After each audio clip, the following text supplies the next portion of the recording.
Radio Soleil, Inda Djeridi, dans Alchimia, l'émission qui vous veut du bien. Bonjour et bienvenue dans Alchimia sur Radio Soleil, l'alchimie du cœur, du corps et de l'âme. Alchimia est une émission de santé, de bien-être et d'éveil de la conscience. Ici, chaque semaine, tous les jeudis et vendredis de 9h à 10h, nous explorons ensemble les chemins de la transformation. Mieux comprendre notre corps, apaiser notre esprit, nourrir notre énergie et ouvrir de nouvelles portes en nous. Je suis Djeridi Inda, naturopathe et coach en gestion de stress. Je vous accompagne pour métamorphoser votre quotidien en douceur, en profondeur et avec bienveillance. Installez-vous, respirez. Votre transformation commence maintenant. Aujourd'hui, nous recevons une femme engagée et inspirante, Sabrina B. est love coach et présidente fondatrice de la première agence matrimoniale musulmane de France, albeni.com. Depuis plus de 10 ans, elle accompagne des femmes et des hommes vers des relations durables et un mariage conscient. Bienvenue Sabrina sur Alchimia. Merci Inda, merci beaucoup pour cette invitation. Je suis ravie d'être parmi vous aujourd'hui. Ah, les agences matrimoniales, on en a besoin. Surtout, on va essayer de comprendre tous les problèmes qu'il peut y avoir justement à trouver son partenaire, son âme sœur. Mais avant de rentrer vraiment dans le vif du sujet, est-ce que vous pouvez nous parler de votre parcours ? Oui, bien sûr. Alors, je suis actuellement effectivement coach love, on peut dire, et j'accompagne les célibataires à se marier, à avancer concrètement vers le mariage. Mais c'est pas tout ce que j'ai fait toute ma vie. J'ai commencé d'abord par une carrière d'informaticienne. Donc moi, j'ai on va dire une formation plutôt de techos à la base, de geek, et j'ai pu donc exercer le métier d'informaticienne pendant 10 ans. D'accord. Avant de vouloir donner un nouveau souffle à ma carrière, mettre un peu plus de sens, même si c'était super ce que j'ai fait, je renie absolument pas ma carrière d'informaticienne qui me sert d'ailleurs toujours. C'est de l'expérience. C'est ça, et puis ça, j'ai mis l'informatique au profit de l'amour, donc ça m'a servi. Mais donc j'ai fait 10 ans d'informatique, puis je me suis intéressée donc à comment entreprendre dans une voie qui fait sens pour moi.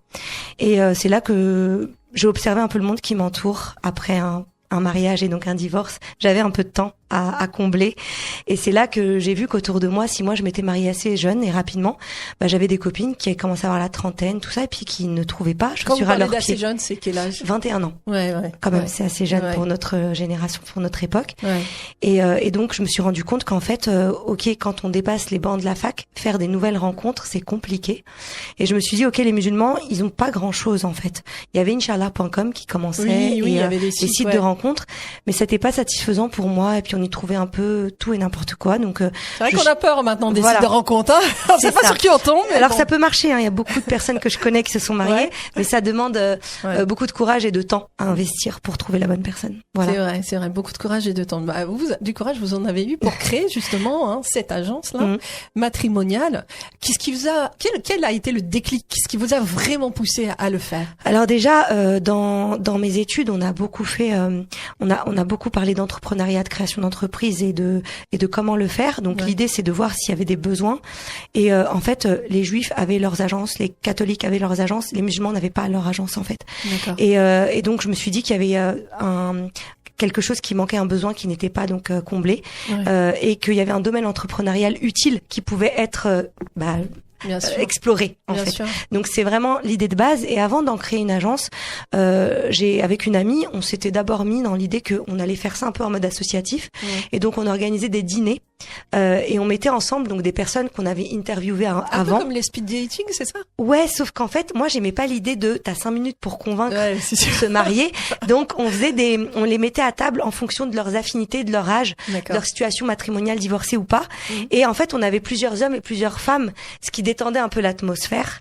Sauf que très vite, je me suis rendu compte que celui qui attire l'attention à table, c'est pas forcément celui qui est bon pour toi, que tu sois un homme ou une femme. D'accord. Donc il y a toujours un homme qui est beaucoup plus tchatcheur, une femme qui attire beaucoup plus que les autres, et pourtant c'est pas celle avec qui tu irais. Et le problème de ce genre de dîner, c'est que un homme va tous les hommes vont choisir la même femme, toutes les femmes vont espérer être choisies par le même homme, et après c'est difficile de dire en fait t'as choisi elle, tu discutes avec elle et finalement il va me dire en fait je voulais bien l'autre.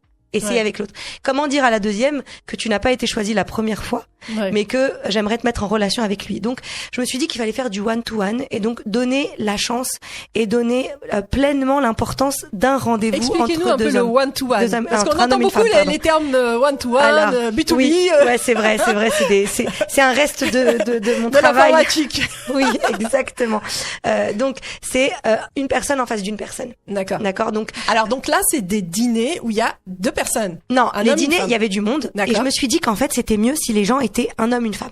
Seulement. D'accord. Et donc, je match un homme, une femme et je leur permets de discuter pendant quelques minutes. 1 heure à voir. Et donc, comme avec mon amie, on n'était pas trop d'accord sur le format et que moi, j'étais sûre qu'il fallait partir là-dessus. Elle avait pas non plus les mêmes ambitions au niveau entrepreneurial. Et donc, je me suis lancée. C'est là que j'ai créé Abelny.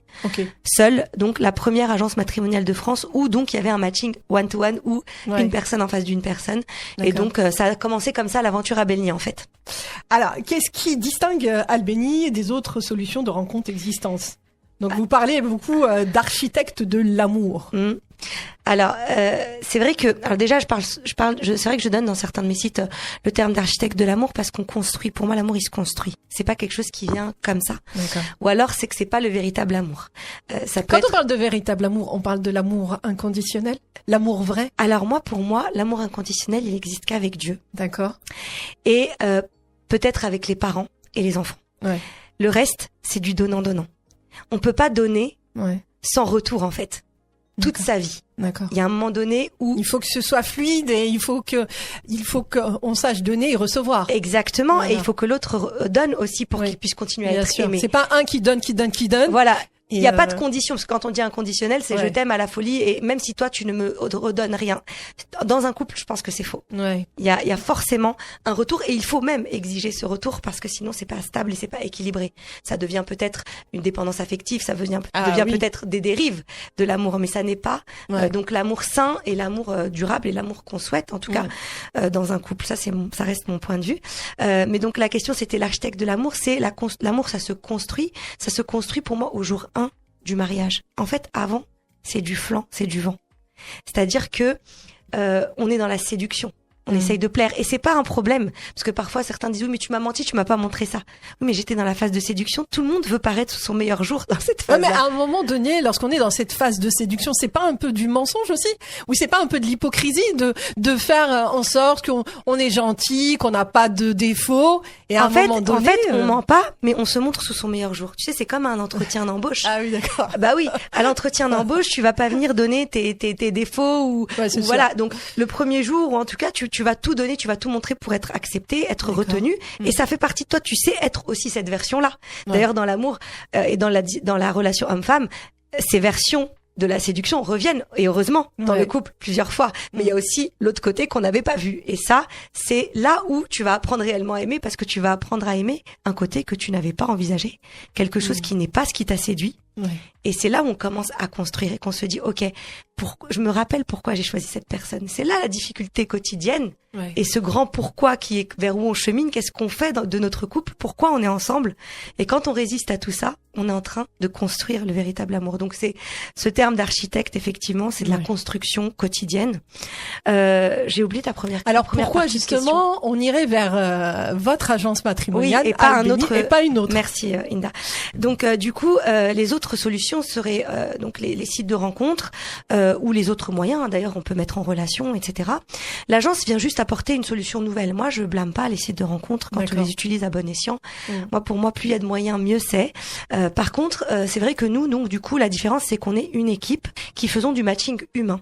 Alors certes, je me base sur des algorithmes aussi pour me mâcher le travail. Donc l'équipe utilise donc un outil qu'on a développé pour donc dire voilà, pour telle personne qui vient s'inscrire avec tous ces critères-là, voici le nombre de profils qui s'affichent pour lui. Si il ne veut pas de quelqu'un qui a des enfants, si elle ne veut pas d'un homme de telle origine, etc. Donc il y a une espèce de matching qui est fait. Et puis ensuite, quand on a 4-5 profils qui s'affichent dans notre système, l'humain et donc l'équipe va venir regarder si le mode de vie correspond, si leur façon de voir le monde, si leur façon de construire leur vision de la femme, leur vision du couple. Tous les critères, tout ça, tous les paramètres, tout ce qui est important pour fonder un foyer sain. L'informatique, paramètres. Exactement, ouais, c'est ça. C'est tout à fait ça. Alors Sabrina, on va faire une petite pause musicale et on va revenir justement pour parler des blocages, des difficultés que vous avez observées le plus souvent chez les célibataires musulmans aujourd'hui. Merci.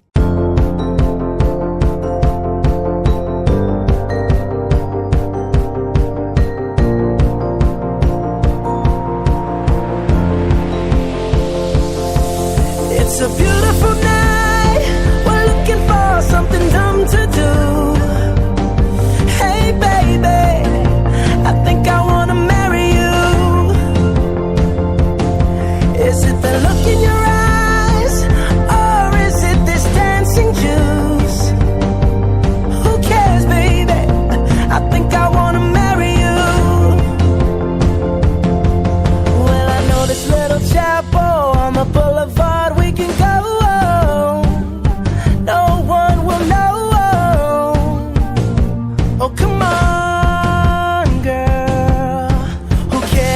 Trash, got a pocket full of cash we can blow. Shots of Patrol, and it's on, girl. Don't say no, no, no, no, no. Just say yeah, yeah, yeah, yeah, yeah. And we'll go, go, go, go, go. If you're ready, like I'm ready. 'Cause it's a beautiful night. We're looking for something dumb to do.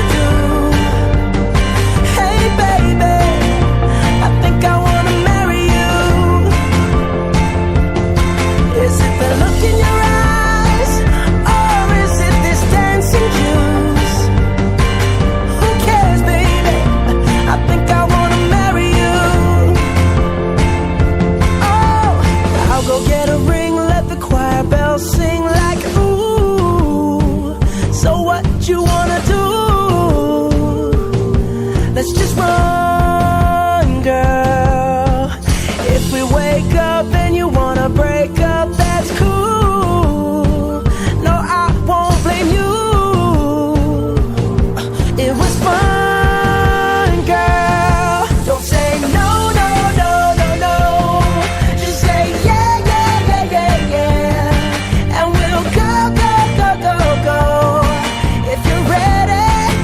I'm ready, 'cause it's a beautiful night. We're looking for something dumb to do. Hey baby, I think I wanna marry you. Is it the look in your eyes, or is it this dancing juice? Who cares, baby? I think I wanna marry you. Just say I do.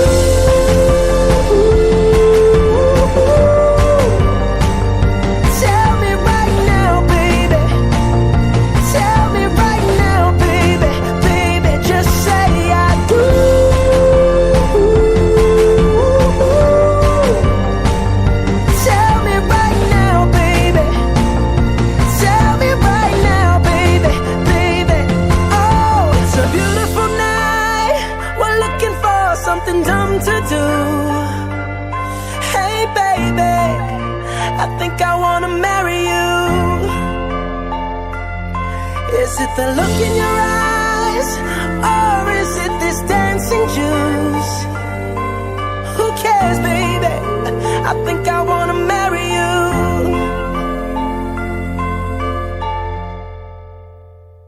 Vous êtes sur Radio Soleil dans Alchimia, une émission de santé, de bien-être et surtout d'éveil de la conscience. Et donc, nous sommes avec notre invitée Sabrina B, qui est Love Coach et présidente fondatrice de la première agence matrimoniale musulmane de France. Sabrina, on a parlé justement de votre agence Albini. Et là, j'aimerais savoir quels sont les blocages ou difficultés que vous observez le plus souvent chez les célibataires musulmans aujourd'hui. Alors merci pour cette question Inda, et ça va peut-être faire le pont entre pourquoi je suis devenue Love Coach. Donc moi, quand j'ai créé l'agence, j'avais dans l'idée que les musulmans célibataires n'avaient pas de lieu de rencontre et qu'ils avaient juste un problème d'opportunité, et c'est pour ça que le célibat grandissait aussi chez les musulmans. Sauf qu'en fait, c'était pas le seul problème. C'est-à-dire que quand je propose des rencontres, ça ne marche pas forcément. Et d'ailleurs, à mes débuts, ça marchait très très mal, dans le sens où les gens n'étant pas prêts, les gens n'ayant pas fait un travail sur eux, la plupart d'entre eux, ça se soldait aussi par un échec.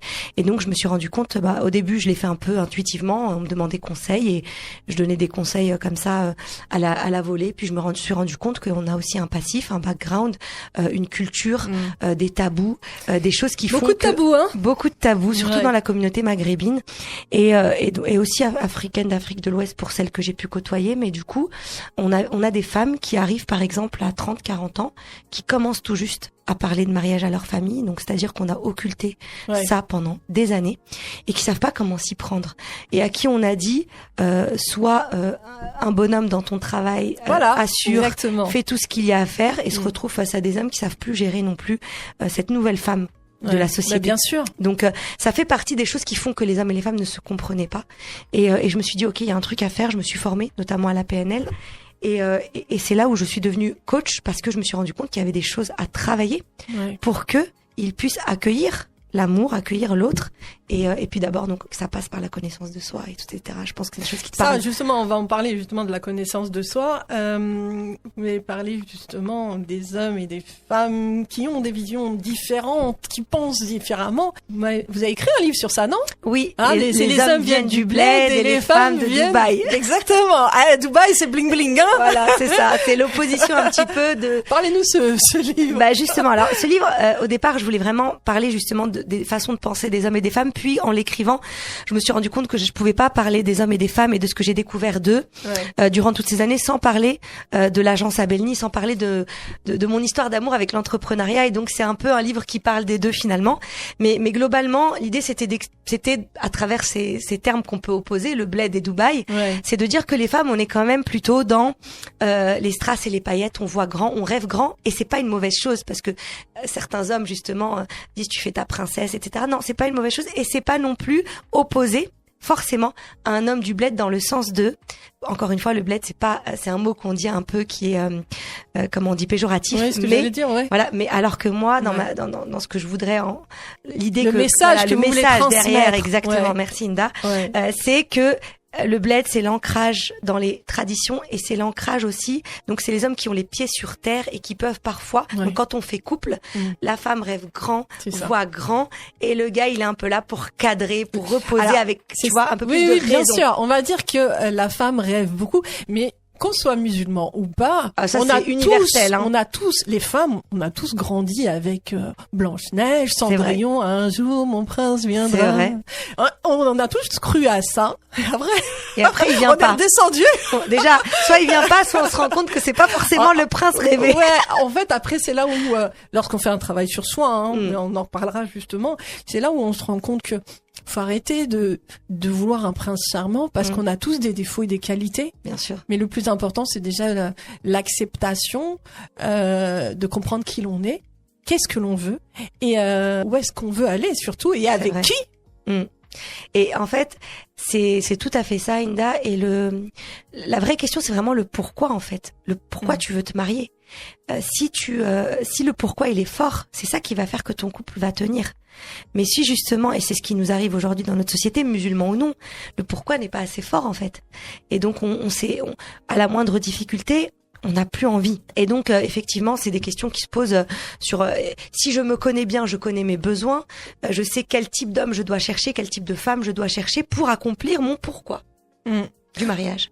C'est sûr, mais après, on est encore là dans une société où on a beaucoup de critiques aussi. Lorsqu'on n'est pas marié, qu'on est une femme et qu'on n'est pas marié, t'es pas marié, personne veut de toi, c'est pas normal.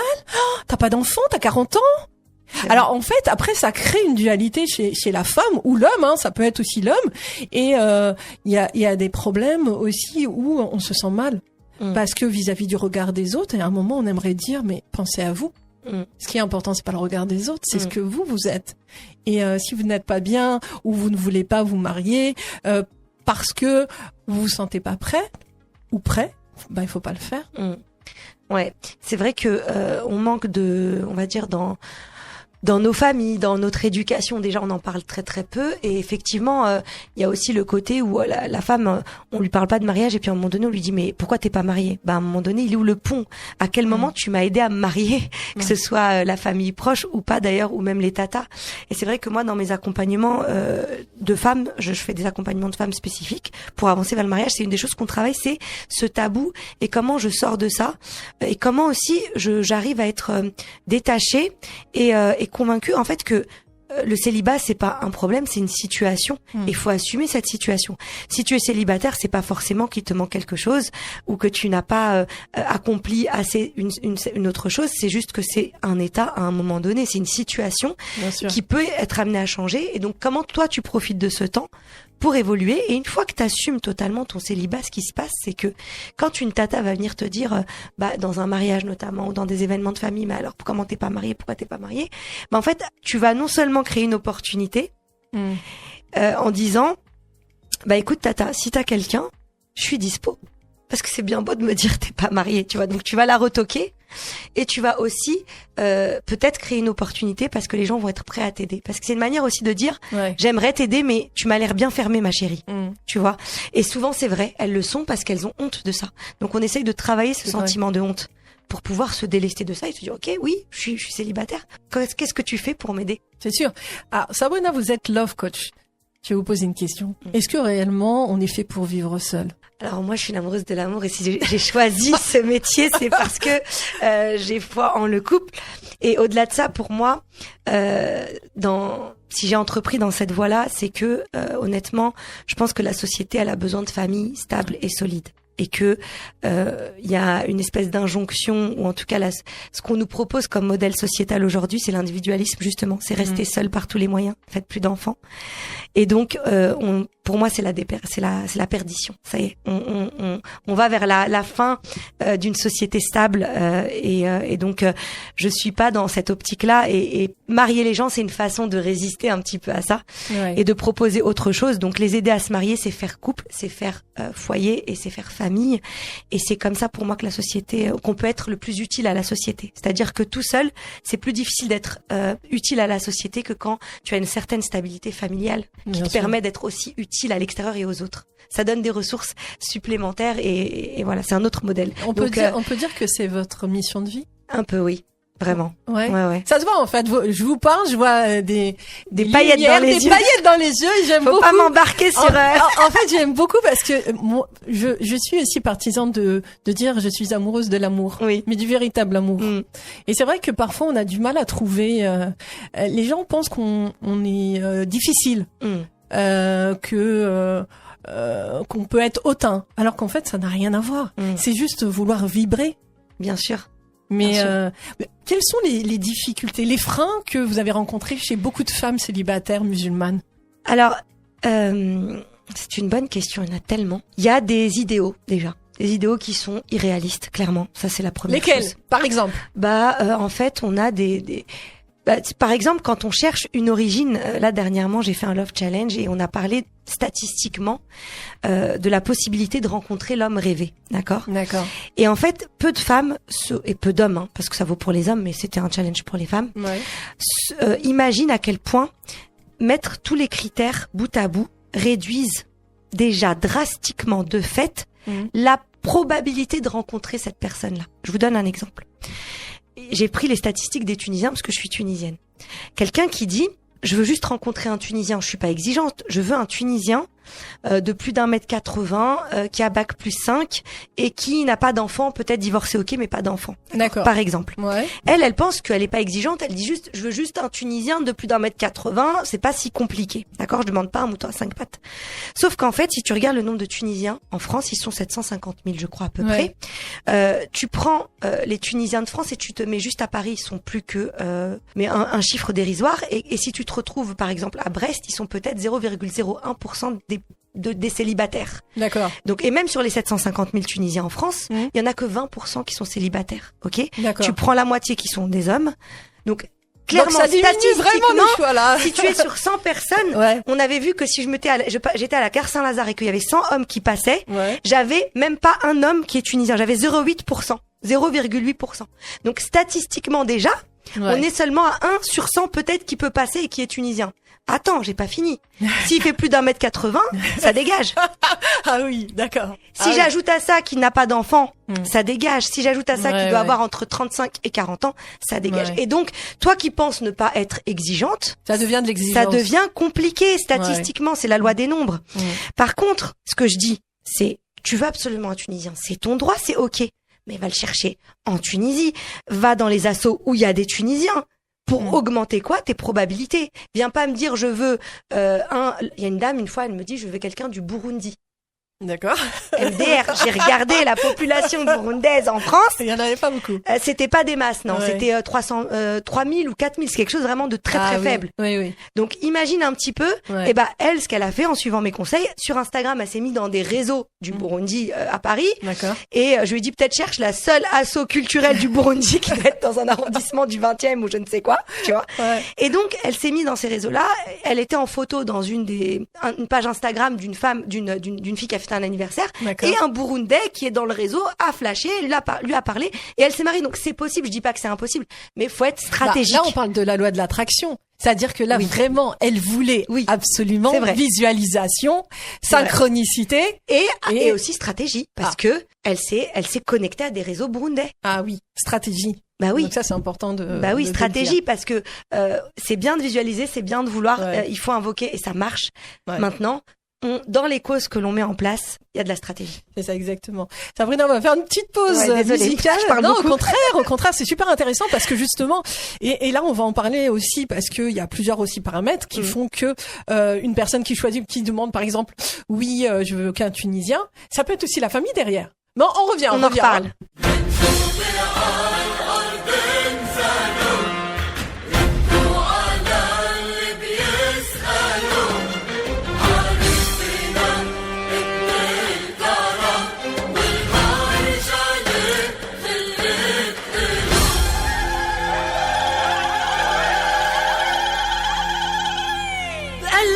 ضجيج سمعت صوتك جيت بطلت اسمع بس وحدك بسمعك دشرت بيت الأهل مطرح ما ربيت افرح معك ابكي معك ابقى معك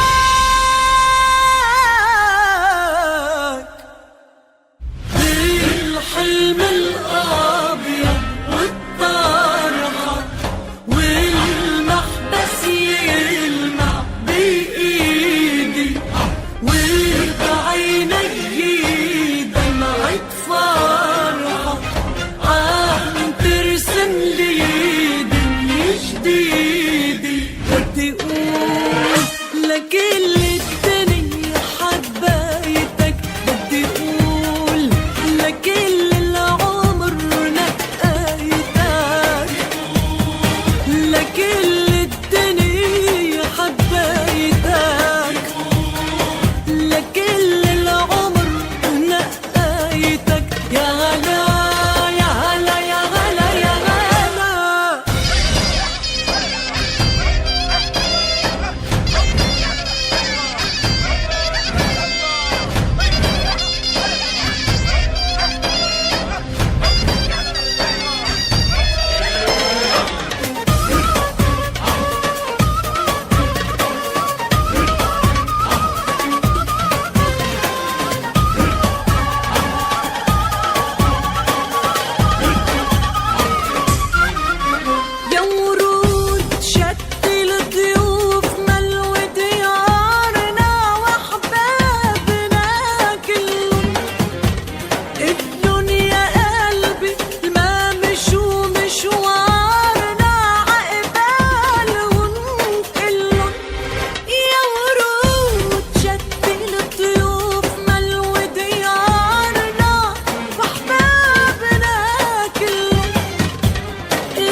êtes sur Radio Soleil dans Alchimia, une émission de santé, de bien-être et d'éveil de la conscience. Donc, nous sommes toujours avec notre invitée Sabrina B, qui est Love Coach et présidente fondatrice de la première agence matrimoniale musulmane de France, Albéni.com. Sabrina, on parlait justement de stratégie, on parlait de choix. Vous nous avez parlé, donc, il y a des clientes qui demandent un Tunisien ou un Algérien ou un Marocain ou Burundi. Elle a trouvé son Burundi. Ouais. Mais est-ce que c'est réellement un choix personnel ou avec votre expérience, ou est-ce que derrière c'est pas la famille qui veut exactement du même village en Tunisie ou au Maroc ou au Sénégal ou au Mali? On va tous les citer les. Alors, non, bien sûr. Qu'est-ce que ça peut être? Alors déjà, les critères qu'on a, ils évoluent au fil des années. D'accord. Et c'est bien le problème dans le sens où ils évoluent pas seulement, ils s'accumulent. D'accord. Donc la petite fille, enfin la jeune femme de 15 ans rêve à un prince charmant, comme tu l'as dit tout à l'heure, avec tout un tas de critères. À 20 ans, elle ajoute 2-3 critères, dont peut-être ceux de ses parents. À 30 ans, elle se dit qu'elle n'a pas attendu tout ça pour accepter quelqu'un qui est pas du niveau. D'accord. De tout ce qu'elle a construit. Ouais. Donc elle ajoute encore un autre niveau d'exigence.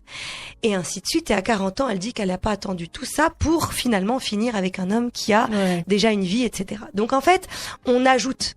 Si c'était on revoit, ça va, mais on ajoute. Et c'est vrai que dans mes programmes, je les invite à revoir, justement, et à identifier, parce qu'il faut se poser à un moment donné, parce que le cerveau, il a emmagasiné ça depuis des années, et il prend ça comme des vérités générales. Ouais. Il se questionne même pas, en fait. Et le problème, c'est que quand tu n'es pas ouverte, justement, à autre chose que quelqu'un de ton origine, par exemple, pas parce que tu y as réfléchi, mais juste parce que dans ta tête c'est programmé comme ça et que t'as jamais remis ça en question, eh bien tu n'écoutes même pas les opportunités qui pourraient y avoir qui seraient d'une autre origine. Et donc, il est temps à un moment donné de se poser, de se questionner là-dessus et de dire ok, ce critère il vient d'où? Ce critère, est-ce qu'il vient de mes parents, comme tu me l'as proposé? Ce critère, est-ce qu'il vient de la société? Ce critère, est-ce qu'il vient vraiment de mon envie à moi? Parce que je voudrais que mes enfants gardent la culture tunisienne ou algérienne ou marocaine. Et donc, on remet en question tous les critères pour ne laisser que ce qui est essentiel à mon bien-être de femme actuelle ou d'homme actuel qui souhaite se marier. D'accord. Donc, en fait, c'est très compliqué aussi, hein. Il y a beaucoup de paramètres, il y a beaucoup derrière ça. Parce qu'on va dire, oui, une femme qui dit, moi, j'ai un tel niveau, je veux pas un homme qui n'a pas un niveau tel que le mien. Est-ce que c'est apparemment, est-ce que on peut dire que c'est de l'ego? Est-ce que on peut dire que c'est au contraire savoir qui l'on est? Est-ce qu'on a réellement fait un travail sur nous? C'est là où on se pose toutes ces questions, parce que c'est important de faire un travail sur nous. Bien sûr, bien sûr. Alors, on peut être en droit d'exiger ce qu'on veut, d'accord? Après, il y a des conséquences de ces exigences, et donc il faut juste tirer les conclusions de ces conséquences. Et on a essayé plein de choses. Des fois, on me dit, mais j'attire tous les gars qui vont pas bien, ou j'attire pas les bonnes personnes. Ouais. Mais en même temps, ma chérie, la constante depuis toutes ces années, c'est toi. Les variables ont bougé, les hommes ont bougé, mais est-ce que toi, tu as changé? Est-ce que toi, tu as opéré un changement? Est-ce que toi, tu t'es questionné? C'est ça, il est là. C'est là le vrai Parce que point pour de blocage. se marier réellement, il faut vraiment faire un travail sur soi. Moi, je vois des personnes, par exemple, qui vont dire j'arrive pas à trouver mon âme sœur ou la personne qui me correspond, mais cette personne n'accepte pas de travailler sur elle-même. Elle a des blocages dus à un passé, par exemple, à un divorce. Combien de femmes divorcées ont des chocs, des traumas? Ont vécu de la violence. Donc aujourd'hui, quand elles ont vécu ça et qu'elles ne font pas un travail sur elles-mêmes, elles se disent elles ont un blocage, elles ont un frein. Oui, elles ont un frein. Et c'est fondamental, c'est obligatoire. Et aujourd'hui, on a de quoi faire, on a de quoi travailler. Donc il y a plusieurs on va dire outils à notre disposition, différents types de praticiens. Donc j'ai presque envie de dire, tu investis dans tout. Tu vois, tu parles des mamans solo par exemple. Ouais, il y en a de plus en plus. Il y en a beaucoup, et les pauvres, elles payent des blindes pour leurs enfants, mais quand est-ce qu'elles investissent sur elles, tu vois? Mais elles donnent tout. Elles donnent tout aux autres. Mais elles s'oublient. Donc, elles s'oublient souvent. Ouais. Et c'est vrai que moi, ça, c'est un truc qui me touche beaucoup. Et dans mes accompagnements, voilà, vraiment, j'invite aux femmes surtout qui ont tout laissé pour leur famille, qui en général se sacrifient, même si elles n'ont pas d'enfants. Souvent, c'est des femmes qui sont au service de leurs parents. Oui, beaucoup. Mais ça, c'est aussi de leur famille, beaucoup dans la communauté musulmane. Oui. On est très famille. Très famille, et parfois ça nous dessert et on se pose pas les bonnes questions parce que nos parents, ils rêveraient que d'une chose, c'est qu'on se marie. Ouais. Donc des fois on se dit oui, mais je peux pas laisser mon père, je peux pas laisser ma mère, je peux pas. Mais demande-leur, discute avec eux. Et tu verrais que ils préféraient t'avoir moins souvent à la maison, même si ça demande peut-être un peu d'organisation pour que tous les frères et sœurs se relaient. Tu sais, on a souvent la dernière fille qui est à la maison, qui elle, on a l'impression qu'elle se mariera jamais tellement elle est un pilier pour ses parents. Eh bien, c'est des choses, c'est plein de petites choses comme ça qui font que les femmes s'oublient. Et donc oui, on les invite à travailler sur elles et c'est fondamental pour pouvoir se mettre en couple, évidemment. Alors, c'est vrai que dans votre agence, vous avez parlé de programme. C'est quoi le Love Programme? Alors, à côté de mon agence, c'est vraiment à côté de mon agence, je propose des accompagnements de femmes parce que je me suis vraiment spécifiée. On va dire, je travaille spécifiquement avec les femmes puisque déjà j'en suis une et que du coup je peux aller plus loin dans les confidences, je peux aller plus loin dans les échanges que j'ai. Donc je coach aussi les hommes, mais c'est un peu plus superficiel, on va dire. Les femmes, on va vraiment en profondeur sur plein de trucs. Et donc le Love Programme, c'est un accompagnement en 5 étapes. D'accord. C'est 5 étapes que j'ai modélisées, qui sont les 5 étapes pour moi indispensables quand tu veux te marier. Tu dois passer par ces 5 étapes pour te marier et te marier bien. Évidemment, le but c'est pas juste de se marier. C'est sûr, c'est pas le but de se marier pour divorcer. Hein. Exactement. Donc c'est 5 étapes qu'on passe ensemble sur 3 mois. Et donc, on travaille en étape 1 les critères de recherche. Parce que déjà, si, comme on l'a vu statistiquement, si on est à côté de la plaque, oui, c'est sûr. Ça, à quoi sert de travailler les blessures si déjà ma feuille de route, elle est pas claire. On travaille pourquoi je veux me marier. On a vraiment la vision, tu vois. Qu'est-ce que je veux? Et ensuite, on voit pourquoi je n'arrive pas à l'atteindre. En étape 2, on voit quelles sont les peurs. Parfois, derrière certains critères, il y a des peurs. Tu sais, j'ai par exemple... je te donne un exemple concret. Une femme qui... j'ai coaché 2 femmes comme ça qui avaient comme blocage « Je veux un homme de mon département ». D'accord. Ça peut faire sourire. Non, mais c'est comme ça. Tu dis MDR, là, je suis venue à Saint-Ouen, j'habite moi le 95. C'est vite fait, quoi. C'est 20 minutes. Eh bien, quand des femmes donnent ce critère-là, ça peut faire sourire et la famille peut dire tu es ultra exigeante. Sauf qu'en réalité, elle, derrière, c'est une peur légitime. La première, c'était que son père était décédé, Allah yarhamou, et elle s'occupait de sa mère. Et donc, dans sa tête, elle a mis ce blocage. Elle veut pas être loin. Voilà, mais elle a pas exprimé ça. Elle l'a juste dit, par exemple, elle est venue s'inscrire à mon agence, elle a donné ce critère. Et nous, on a envie de rigoler. On se dit, mais t'es sérieuse, ma sœur, tu veux te marier? Et tu nous donnes ce critère-là. Ça veut dire que si je trouve un mec mortel du 95, je te le présente pas. C'est horrible. Et donc, en fait, en travaillant, donc, en étape 2 sur l'origine de la peur, qui est, je ne quitte pas ma mère, problème de loyauté, problème de responsabilité familiale, etc., eh bien, je m'en sors pas. Et donc, quand on travaille ça, on se rend compte, ok. Donc mon besoin, c'est d'exprimer que je veux un homme qui comprenne mon lien spécifique avec ma mère compte tenu de la situation familiale, qui soit ok avec ça, parce que je lui dis même un homme de ton département. Si c'est un mec dur qui veut pas que tu visites trop ta famille et tout, mais ça va te plomber dans ta vie maritale. Tu seras pas heureuse avec ce genre d'homme. Donc le but, c'est pas de trouver quelqu'un qui soit dans le 91. Mais quelqu'un qui comprenne ta situation et qui soit ok avec ça.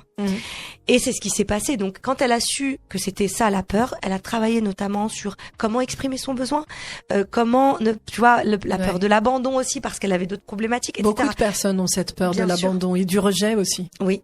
Donc tout ça, ça vient de l'enfance, ça vient de plein d'expériences personnelles. Et donc on vient sur l'étape 2 trouver quelle est l'origine de la peur par rapport au mariage. Et là où le Love Programme, il est, bon évidemment je prêche pour ma paroisse, hein, il est un programme puissant et efficace, c'est parce que justement on ne dénoue que ce qui doit être dénoué pour se marier. Tu sais, je suis pas du genre à dire fais de la psychanalyse 10 ans, comprends tous tes problèmes et après marie-toi. Ça, pour moi, c'est, tu vois, comme je t'ai dit, je suis une amoureuse de l'amour. Pour moi, faire couple, c'est important. Et celui qui désire être en couple, je dois juste l'aider à dénouer ce qui doit l'être. Pour être bien face à un homme, pour être bien face à l'autre et se sentir suffisamment, avec suffisamment de valeur, avoir une bonne estime de soi et la confiance de la féminité, tu vois. Et c'est exactement ça qu'on travaille dans le Love Programme. Après, il y a d'autres étapes, mais je te passe les détails. C'est un programme très concret qui fait avancer les femmes. Mais ça, c'est important, Sabrina, de le dire, parce que il faut travailler sur ses peurs, sur ses fausses croyances, sur ses blessures. C'est important pour pas punir l'autre. Le nouveau ou la nouvelle. Oui. Parce que là, il y en a beaucoup aussi, malheureusement, qui punissent la nouvelle personne, qui ont peur, parce qu'ils ont été trahis, donc ils ont plus confiance. Mais tu sais, au-delà de punir, oui, bien sûr, c'est injuste pour l'autre. Oui, bien sûr. C'est tout à fait injuste, tu as raison. Et également, ils se punissent aussi eux-mêmes parce qu'ils seront jamais heureux, tu vois. Ouais. Quand tu vis avec quelqu'un et t'as toujours peur qu'il te quitte ou qu'elle te quitte, c'est insupportable, tu vois. Donc et l'autre ne comprend pas, il est rejeté, et l'autre va fuir aussi. Et il va fuir et puis il a beau faire tous les efforts du monde, toi au fond pour toucher cette blessure, tu vas tout faire pour qu'il finisse par te blesser, par t'abandonner ou par te rejeter. Donc c'est des mécanismes qui se mettent en place et donc oui, évidemment, ça fait sens de travailler ça avant de se marier. Sabrina, on va faire une petite pause musicale et puis ça va être bientôt la fin de notre émission. Dommage, il y a tellement à dire, mais bon, oui. Vous êtes la bienvenue en tout cas pour faire d'autres émissions avec grand plaisir. Une petite pause et on revient.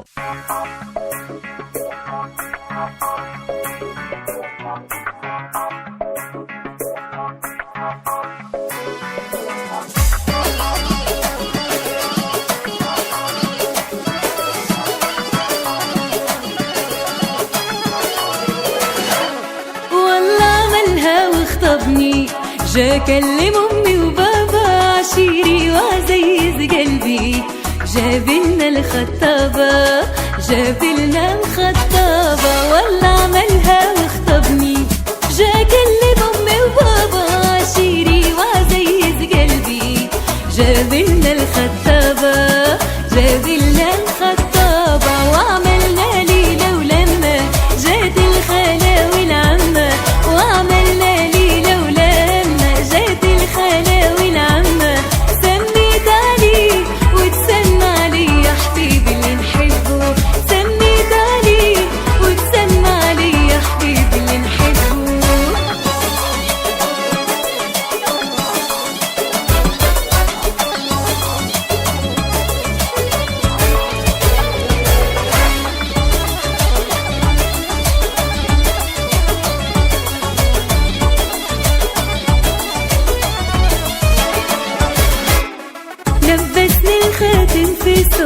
وقفنا وغنينا اللي نحبه وهو بجنبي والليلة تهنينا لبسني الخاتم في صبعي وقفنا وغنينا اللي نحبه وهو بجنبي والليلة تهنينا وعملنا ليلة ولما جات الخالة والعمة وعملنا ليلة ولما جات الخالة والعمة سمت عليه وتسمى علي يا حبيبي اللي نحبه سميت عليه وتسمى علي يا حبيبي اللي نحبه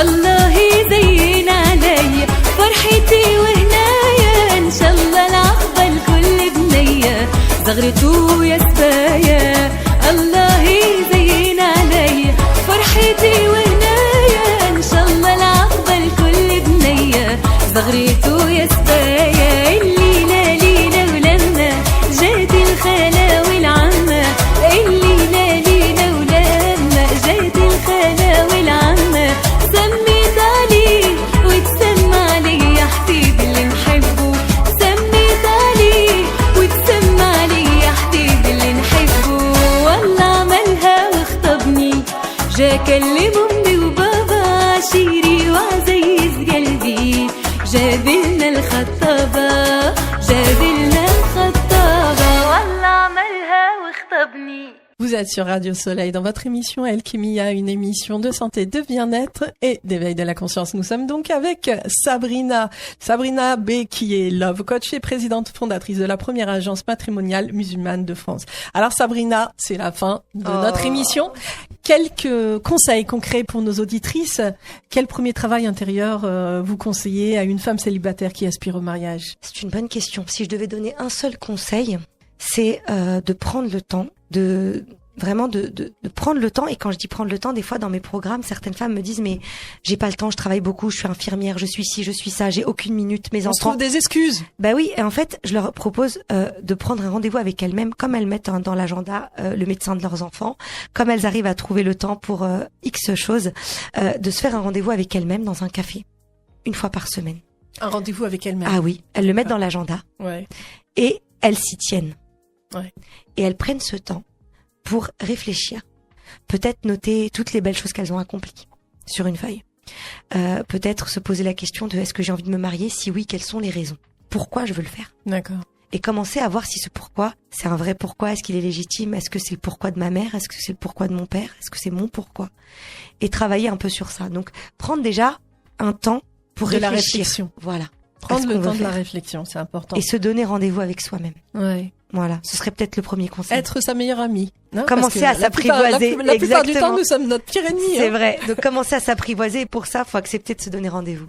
Que diriez-vous à une femme qui a perdu espoir après plusieurs déceptions amoureuses? Alors moi, je suis croyante, donc je ne désespère pas de la miséricorde d'Allah. Donc pour moi, s'il y a un conseil, c'est de s'en remettre justement à son Créateur pour les croyants. Et lui, il sait pourquoi. Et il y a toujours les plans d'Allah sont les meilleurs. Donc on peut pas désespérer. Il nous a promis qu'il nous répondrait à la moindre de nos doigts, à la moindre de nos invocations. Donc on sait que ça va venir quand on sait pas. C'est la seule inconnue. Et donc pour toutes celles qui désespèrent, sachez que Allah vous connaît mieux que votre veine jugulaire, qu'il est encore plus proche que votre veine jugulaire de vous. Et donc on reste là-dessus pour se donner du courage et de la force. Donc gardez espoir. Exactement. Quelle est l'erreur la plus fréquente à éviter absolument dans la recherche d'un conjoint? C'est de chercher ce qu'on désire et pas ce dont on a besoin. D'accord. Souvent, on a des idéaux incroyables. Et si on réfléchit 2 minutes, on voit qu'en fait, c'est pas exactement ce dont on a besoin pour accomplir quoi? Notre pourquoi. Oui, c'est sûr. Est-ce que le fait qu'il fasse plus d'1m80, ça va m'aider à être une meilleure personne? Ou à être heureuse. Ou à être heureuse. Ouais. Tu vois? C'est exactement ce genre de questions qu'on doit se poser pour chacun de nos critères. Quel conseil simple et puissant donneriez-vous à nos auditrices pour avancer dès maintenant? Now. Rejoignez le Love Programme. Voilà. Apprenez à vous connaître. Voilà, apprenez à vous connaître et puis il y a des solutions qui existent. Sabrina, si vous deviez définir l'amour en une phrase aujourd'hui, quelle serait-elle? Franchement, s'aimer, c'est se connaître. Ça, c'est la phrase, justement. Si tu te connais et que tu connais ton Créateur, tu peux que te donner de la valeur et t'aimer. Donc l'amour, et c'est vrai que quand tu me dis amour, moi je pense d'abord amour de moi en fait. Peut-être parce qu'on l'a trop travaillé, mais ouais, l'amour c'est se connaître. La plupart des gens ne se connaissent pas. C'est pour ça qu'on doit commencer par là. Pour atteindre l'amour de l'autre. D'abord. On ne peut pas aimer l'autre si on ne s'aime pas nous-mêmes. Ou alors on n'aime pas comme il faut. C'est ça. Donc c'est apprendre vraiment à se connaître, apprendre vraiment à s'aimer, à se pardonner aussi, parce que la plupart du temps, nous sommes trop durs avec nous-mêmes. C'est vrai. Et donc ça, c'est important d'être accompagné. On peut pas le faire tout seul. C'est mieux d'être accompagné, oui. Ouais. C'est ce que je dis toujours. Il faut toujours, avant de se marier, qu'il y ait un travail fait sur nos propres croyances, sur nos propres peurs, sur nos propres traumas, parce que sinon la base n'est pas solide. C'est important. Bien sûr. C'est une étape en fait que beaucoup négligent et on perd tellement d'années dans notre vie. Donc prenez le temps, peut-être effectivement un peu l'argent et l'énergie de le faire, mais c'est pour tellement du mieux pour des années de vie quoi. Alors, est-ce que vous pouvez nous dire où est-ce qu'on peut retrouver albini.com et où vous suivre? Alors sur les réseaux c'est sabrinab.officiel. Donc Sabrina B, tout attaché, .officiel sur Instagram, TikTok également. Vous tapez Sabrina B sur YouTube, vous allez retrouver beaucoup de vidéos. Je donne beaucoup de conseils sur YouTube et puis vous pouvez m'écrire aussi par message privé sur Instagram. Je suis assez active et donc l'agence Abelni, donc c'est www.abelni.com. Donc pareil, vous tapez mais si vous tapez Sabrina B agence, vous allez trouver tout ça si c'est un peu difficile à écrire. Voilà. Sabrina, je vous donne la parole. 3 mots pour convaincre nos auditrices de croire en l'amour encore. Ah, c'est difficile. 3 mots pour convaincre les gens de s'aimer ou d'aimer. Les deux. De s'aimer et d'aimer. Ouais, moi je dis souvent que pour connaître le grand amour, vraiment, le véritable, il y a 3 amours qu'on doit essayer d'atteindre. D'accord. Premier, l'amour d'Allah. Sans ça, ça n'a pas de saveur et c'est pas le grand amour. En 2, l'amour de soi. D'accord. Et sans ça, on peut pas toucher le grand amour. Et en 3, l'amour de l'autre, c'est le plus difficile. Mais c'est que une fois qu'on a réussi à atteindre les 2 premiers. Donc, j'ai pas forcément de mots pour les convaincre, mais je dirais que j'ai le chemin pour y parvenir. Et c'est déjà pas mal. C'est déjà énorme. Merci en tout cas Sabrina. Merci à Sabrina B de albini.com pour votre passion l'amour que vous dégagez à travers les ondes de Radio Soleil. Je pense que cette émission va toucher énormément de femmes et d'hommes aussi. Apprendre à aimer, c'est apprendre à s'aimer. Apprendre à se retrouver, c'est apprendre à pardonner. Et je pense qu'on ne peut pas aimer si on ne guérit pas ses blessures. C'est vrai. Merci, Inda. À très bientôt, Sabrina. Merci à vous, auditeurs, d'avoir partagé ce moment sur Alchimia. Prenez soin de votre corps, écoutez votre cœur, élevez votre esprit et continuez de vous transformer un pas après l'autre. Je suis Jeridi Inda et je vous dis à très bientôt pour une nouvelle émission. Radio Soleil, Inda Jeridi, dans Alchimia, l'émission qui vous veut du bien.